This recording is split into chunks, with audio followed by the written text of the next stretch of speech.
अस्सलाम वालेकुम dear students, उम्मीद है आप सब खैरियत से होंगे।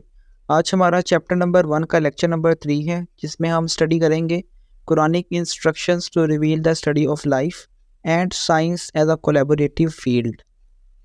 पहले हम देखते हैं Quranic instructions to reveal the study of life. इस टॉपिक के अंदर हम कुरान करीम की कुछ आयात मुबारका देखेंगे जिसमें अल्लाह ताला ने ज़िंदगी को बयान किया है।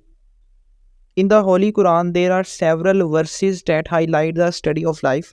कुरान करीम में कई ऐसी आयात हैं जिनके अंदर ज़िंदगी को बयान किया गया है। Here are a few Quranic guidelines that encourage exploring and reflecting on the study of life. यहाँ पर उसने कुछ कुरान करीम की आयात दी हैं जिनमें इस बात की हौसला अफजाई की गई है कि आप लाइफ को स्टडी भी करें और उस पर गौर व फिक्र भी करें। पहली आयत है वजअलना मिनल माई कुल्ला शैइन हय्य। इसमें अल्लाह ताला फरमा रहे हैं कि we made every living thing from the water. हमने हर एक जानदार को पानी से पैदा किया। और ये आयत है सूरतुल अंबिया में, उसकी आयत नंबर 30 है।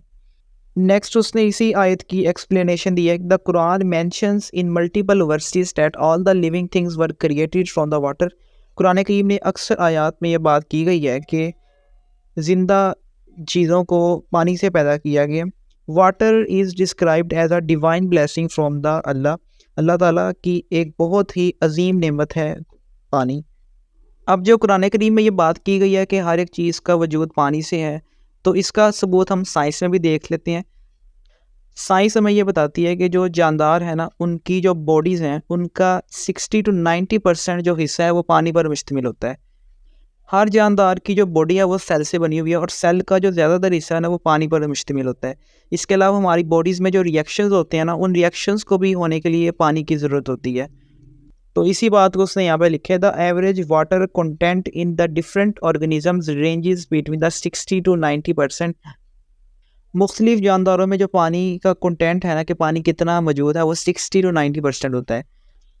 The above verse hints at the common origin of all the living things in the water।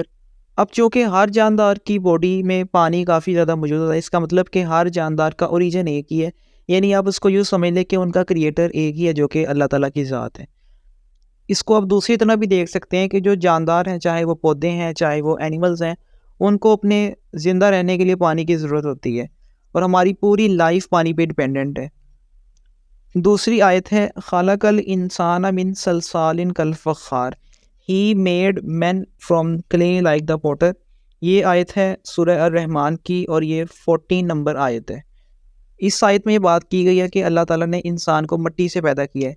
जिस तरह एक कुम्हार मिट्टी का इस्तेमाल करके मुख्तलिफ़ शक्लों के बर्तन तैयार करता है, तो अल्लाह ताला ने मिट्टी के ज़रिए से ना इंसानों की मुख्तलिफ़ शक्लें बनाई हैं, यानी उनको तख्लीक की है। तो ये आयत हमें बताती है कि हमारी जो असल बुनियाद है वो मिट्टी है, कि हमने मिट्टी से अल्लाह ताला ने हमें पैदा की है। नेक्स्ट उसने इन आयात को एक्सप्लेन किया by the hints given in both these versus. जो भी हिंट्स हमें इन दोनों आयात में मिलते हैं, we can find the events that occurred in the creation of human beings. तो इससे हमें ये बात मालूम होती है कि जब इंसान की पैदाइश हो रही थी तो वहाँ क्या क्या चीज़ें रूनमा हो रही थी। We are advised to think over the possible ways through which such events might have occurred। और इन आयात को समझकर हम ये बात अंदाज़ा लगाने की कोशिश कर सकते हैं कि उस वक़्त तख्लीक के दौरान क्या वाक़यात हुए होंगे। Allah also hints at the method of the development of animals including human beings.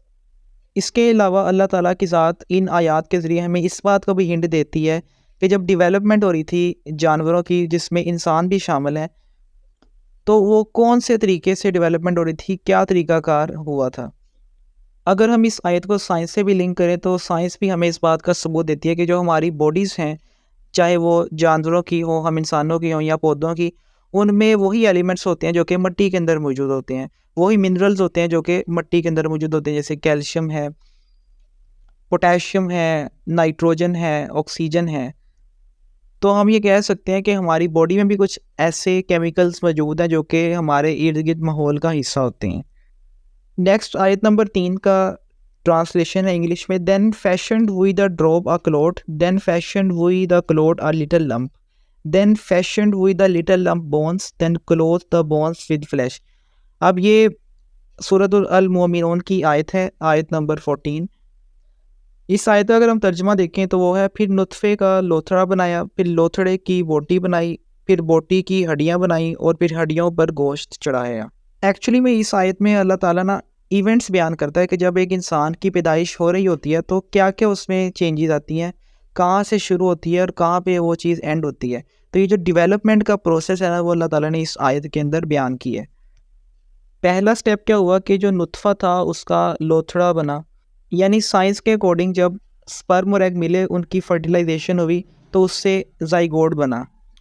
उसके बाद लोथड़े की बोटी बनी, फिर ज़ाइगोट से आगे एम्ब्रियो बना और उस एम्ब्रियो के अंदर फिर डिवीजन्स हुई मुख्तलिफ, फिर बोटी की हड्डियाँ बनाई, उसके बाद फिर हड्डियाँ बनने का अमल शुरू हो गया और आखिर में हड्डियों पर गोश्त चढ़ाया।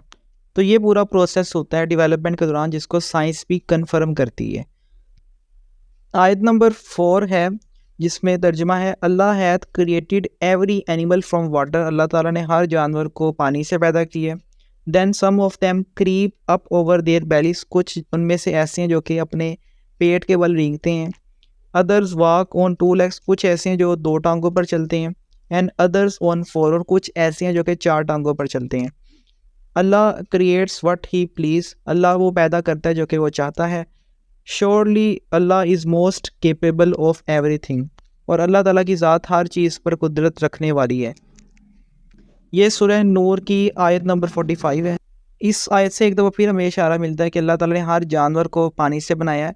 और फिर अल्लाह ताला ने मुख्तलिफ डिवीजन्स बताई हैं कि कुछ जानवर अपने पेट के बल रेंगते, जैसे सांप है या रेप्टाइल्स जिनमें लिजर्ड वगैरह शामिल हैं। कुछ जानदार ऐसे हैं जो कि दो टांगों पर चलते हैं, जिसमें इंसान भी शामिल है, परिंदे भी शामिल हैं। और कुछ जानदार ऐसे हैं जो कि चार टांगों पर चलते हैं, जैसा कि मुख्तलिफ एनिमल्स होते हैं, शेर, हाथी वगैरह।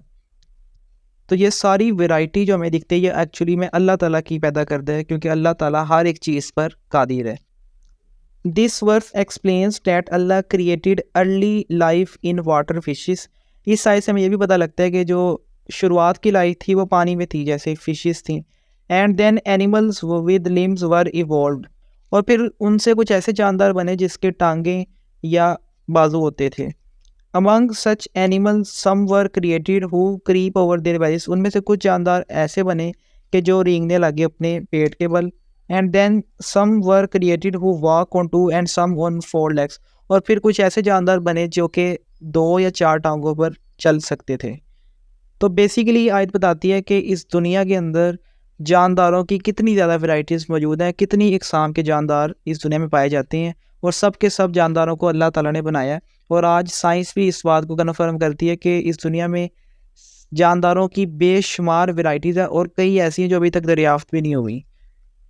उसके बाद नेक्स्ट टॉपिक है science as a collaborative field. Basically इस टॉपिक में हम देखेंगे जो साइंस की फील्ड है ना, इसमें मुख्तलिफ फील्ड्स के लोग आपस में कोलेबोरेट करते हैं, आपस में एक दूसरे के साथ ताउन करते हैं। Science is a collaborative field in which researchers from various disciplines fields work together to solve complex problems. मुख्तलिफ पेचीदा किस्म की जो मसाइल हैं या बड़े मसाइल, उनको हल करने के लिए मुख्तलिफ फील्ड के लोग ना आपस में एक दूसरे के साथ मिलकर ताउन करते हैं और उसको हल करने की कोशिश करते हैं। और ये साइंस की खूबी है। Interdisciplinary teams can tackle problems more efficiently by leveraging the strength and expertise of such discipline. अब जब मुख्तलिफ फील्ड के एक्सपर्ट्स एक दूसरे के साथ ताउन करते हैं तो इसके कई फ़ायदे होते हैं। एक तो ये होता है कि जो भी प्रॉब्लम है ना, उसको बेहतर तरीके से समझा भी जा सकता है और उसको हल करने में भी आसानी मिलती है, क्योंकि इसमें मुख्तलिफ एक्सपर्ट्स का ओपिनियन शामिल होता है और उससे प्रॉब्लम हल करने में आसानी हो जाती है। अब आगे उसने कुछ इसी किस्म के प्रोजेक्ट्स और चैलेंजेस डिस्कस किए हैं कि जिसमें मुख्तलिफ फील्ड के लोगों ने आपस में ताउन करके उनको सॉल्व करने की कोशिश की है। पहले नंबर पर आता है ह्यूमन जीनोम प्रोजेक्ट। अब जो हम ह्यूमंस की बॉडी है ना, उसकी जितनी भी इंफॉर्मेशन है वो सारी के सारी डीएनए के अंदर स्टोर होती है। चाहे वो हमारा कलर हो, हमारी शक्ल सूरत हो, हमारी बॉडी काम कैसे करेगी, इन सब चीज़ों की जो मालूमात है वो हमारे डीएनए के अंदर स्टोर है। तो डीएनए हमारा एक तरह का डेटाबेस है। अब इस डीएनए के कुछ ऐसे पार्ट्स होते हैं जो कि मुख्तलिफ फंक्शंस को परफॉर्म करवाने के लिए ना इंस्ट्रक्शंस रखते हैं। इन पार्ट्स को हम नाम देते हैं जीन्स का। तो इन जीन्स को कहा जाता है फंक्शनल पार्ट्स ऑफ डीएनए। अब ये जीन्स हमारी बॉडी में किस किस तरह के हैं, इनकी तादाद कितनी है और ये हमारे डीएनए के अंदर कहाँ कहाँ पर मौजूद हैं, यानी इनकी मैपिंग क्या है, इन सारी चीज़ों को अचीव करने के लिए एक प्रोजेक्ट लॉन्च किया गया था जिसका नाम था ह्यूमन जीनोम प्रोजेक्ट। ये लॉन्च किया गया था 1990 में और 2003 में ये मुकम्मल हुआ था। तो अब हम इसको पढ़ते हैं। The human genome project aimed to sequence and map the entire human genome. हमारे अंदर जितने भी जीन्स हैं उनकी तरतीब क्या है, यानी उनका सीक्वेंस क्या है और वो कहाँ कहाँ पर मौजूद हैं, उनका मैप क्या है, इसके लिए ये प्रोजेक्ट लॉन्च किया गया। This project was completed in 2003। 2003 में ये प्रोजेक्ट मुकम्मल हुआ। It involved researchers from various disciplines including molecular biology, genetics, informatics and computer science.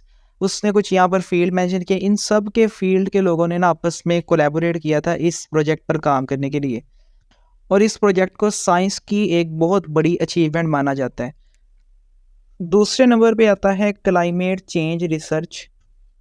अब इसके लिए भी मुख्तलिफ फील्ड्स के लोग आपस में ताउन करते हैं और हल तलाश करने की कोशिश करते हैं कि कैसे क्लाइमेट चेंज को रोका जा सके।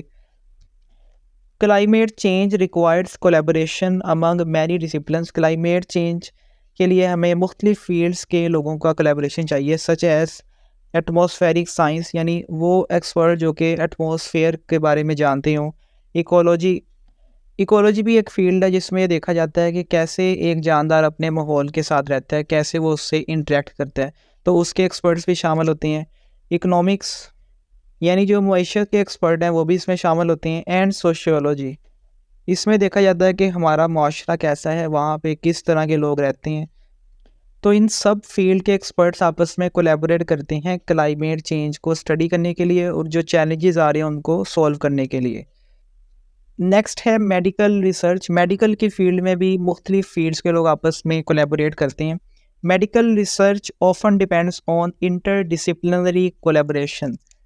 अब जो मेडिकल की फील्ड में रिसर्च करनी है उसके लिए भी मुख्तलिफ फील्ड्स के लोगों की ज़रूरत होती है कि वो आपस में कोलैबोरेट करें। For example cancer research involve oncologist. जैसे कैंसर के हवाले से रिसर्च में मुख्तलिफ फील्ड के लोग शामिल होते हैं, जिसमें उसने मेंशन किया ऑनकोलॉजिस्ट। ये वो लोग होते हैं जो कि कैंसर के कंसल्टेंट्स होते हैं, जो कि कैंसर के हवाले से काफ़ी मालूमात रखते हैं। बायोलॉजिस्ट बायोलॉजी के फील्ड के एक्सपर्ट्स होते हैं। बायोकेमिस्ट जो लिविंग बॉडीज़ के अंदर केमिकल्स मौजूद हैं, जिसको हमने बायोकेमिस्ट्री पढ़ा था, तो उसके एक्सपर्ट यहाँ पर होते हैं। जेनेटिसिस्ट जो जीन्स के एक्सपर्ट हैं। फार्माकोलॉजिस्ट जो ड्रग्स के हवाले से नॉलेज रखते हैं। एंड स्टैटिस्टिशियंस और वो लोग जो कि अदाद व शुमार के एक्सपर्ट हैं। तो ये सारे मिलकर मेडिकल की फील्ड में रिसर्च करते हैं। नेक्स्ट है रोबोट्स एंड आर्टिफिशियल इंटेलिजेंस। अब ये दोनों टेक्नोलॉजीज़ मौजूदा दौर की हैं और इसमें भी मुख्तलिफ फील्ड के लोग कोलैबोरेट करते हैं।